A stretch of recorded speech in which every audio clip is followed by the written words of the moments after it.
college football 26 has officially dropped. In celebration of the release, we're going to pick 5. We're going to do a snake draft. Rob, you can start. Pick 101. I think a lot of people being from Iowa want me to go with the Wave. I want to go to Virginia Tech. I want to go to enter Sandman.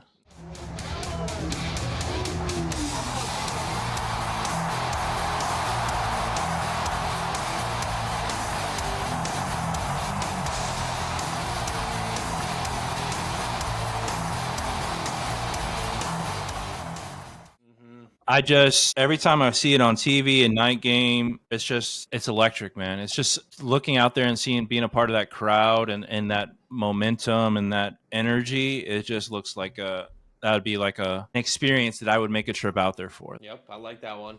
Herb, we'll go oldest to youngest, so I'll let you go next. All right. There's some that I could put above this, but I'm tried and true, baby. Nope, I know where right here. Going. Right there. You see that, boys? That guy right there. You want to pick the entrance, the team taking the field to hail the victors, slapping that sign, or you want to give me Mr. Brightside in the third quarter? Because that is electric.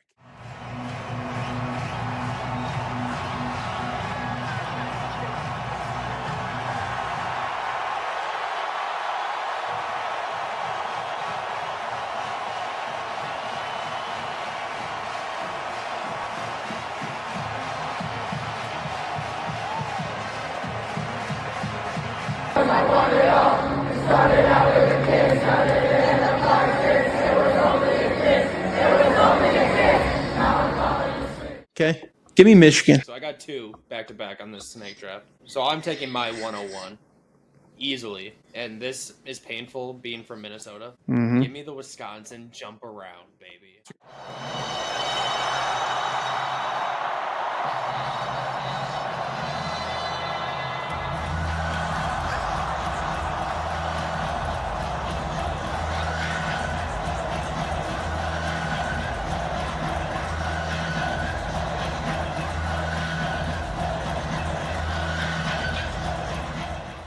It's a great one.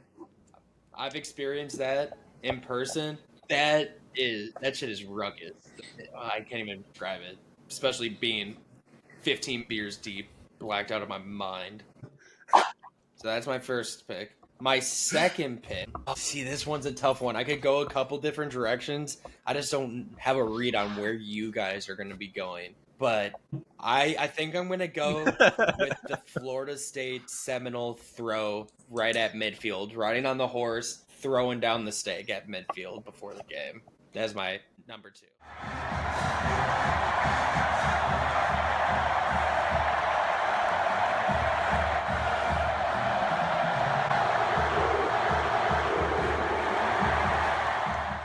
I'm going to give it to one of the most electric entrances of all football. Give me Howard's Rock.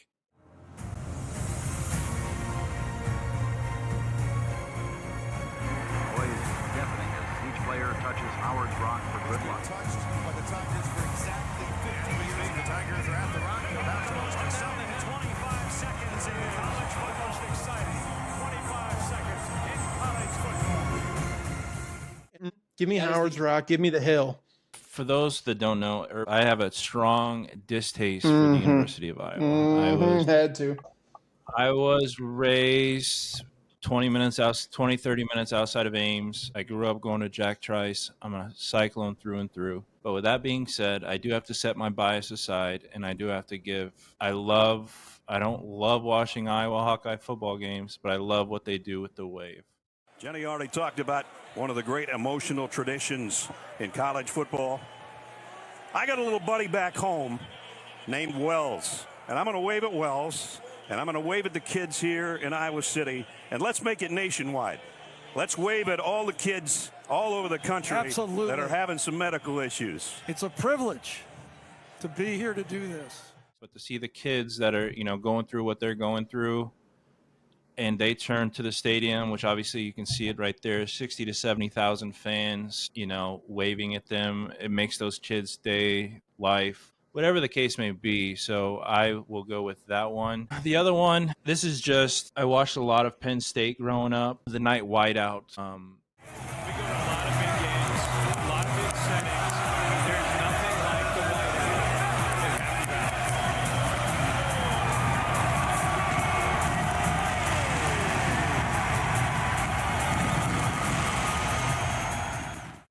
is going to have a special place for me, so I'm going to take that one next. I think that there's not much more electric games than now, do they win big games? No, but there is not much more electric games than the night out for up there in Penn State. So let me go with the Army-Navy Sing Second. Do you guys know what that is? Yeah. For the people Rob, do you know what that is? Yeah, explain. Okay, for the people that don't.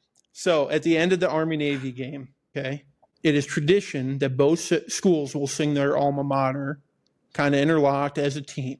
The winner of that game gets to sing second.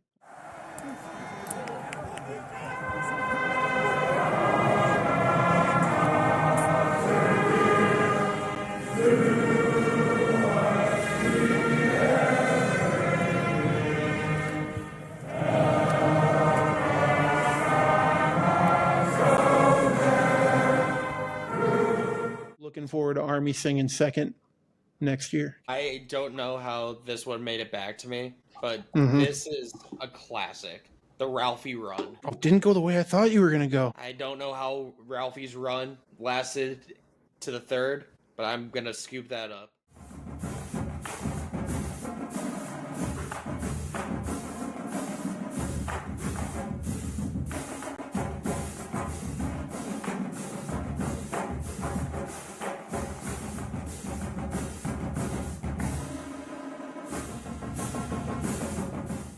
I always love a live mascot getting thrown into it. The other one, I'm going to go down to good old Auburn, Alabama.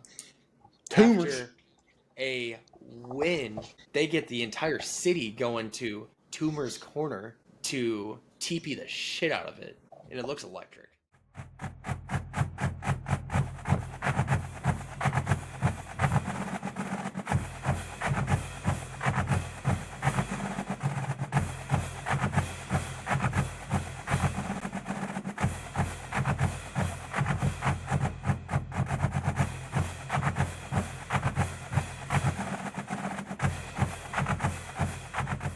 So I will take that with my fourth pick. Okay.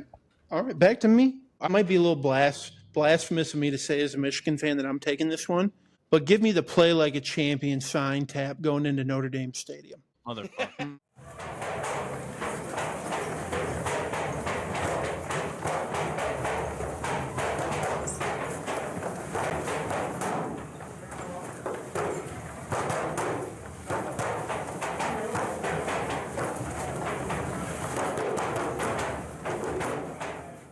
It's arguably the most iconic phrase in college football. I don't think there's any doubt about that. Play like a champion will always ring true in college football, and Notre Dame gets to tap it. I'll give them credit where credit's due. Shout out Lou Holtz. All right, boys. I think the 12th man down there at Texas A&M is something with that big stadium, what they got going on down there.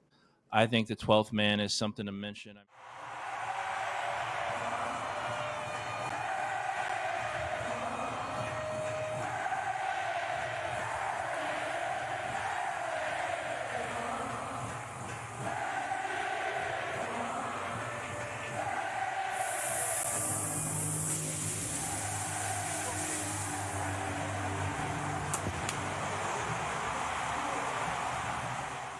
I like it. I don't have any qualms against A&M. I'm going to choose that one. Notre Dame was up next for me. I mentioned a live mascot, and I think they still do it. Obviously, I'm not an Oklahoma fan, but I think it's fun to see the little wagon. I think it's after each quarter they run across the field. The wagons, baby.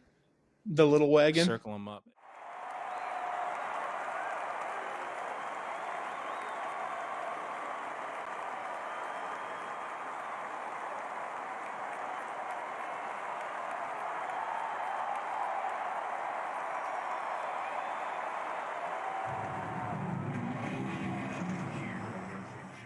Wasn't it last year when it fell? Oh, it's never when it was it last. It's flipped a couple times. It flipped over, right? Yeah. I'm going with that one, boys. All right. I'm going to give some respect to Chris Creighton and the Eastern Michigan Eagles. Now, I'm going to say this because they botched the shit out of it when they first did it, okay? But when Chris Creighton got in there, Chris Creighton's a blue-collar guy. He's all about bringing your lunch pail to work. And so their first game, they go out, and they had built a cinder block wall And the idea was they're going to come out and break down the wall, and they're blue collar, and they're going to break it down, except for the fact that they used real cinder blocks, and it took them about 4 minutes to knock down the wall.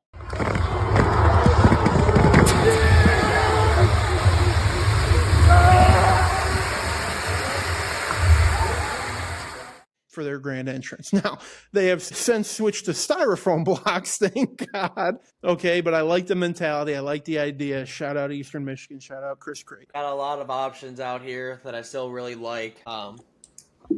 And I think I'm going to have to go a homer pick. But for those unaware, Minnesota-Wisconsin playing one of the oldest rivalry games for Paul Bunyan's Axe each season. The winner of that game, so the Axe will be on the team sideline that won it the previous season. So, like a couple years ago, Wisconsin had it on their sideline. Minnesota wins the game. They storm Wisconsin's sideline to get the Axe. And then they run down to the opposing field goal post and pretend to chop it down. Wolf, he had an opportunity. And the Gophers get to keep the Axe, and here they go. They'll go to that goal post. Heading to the goal post.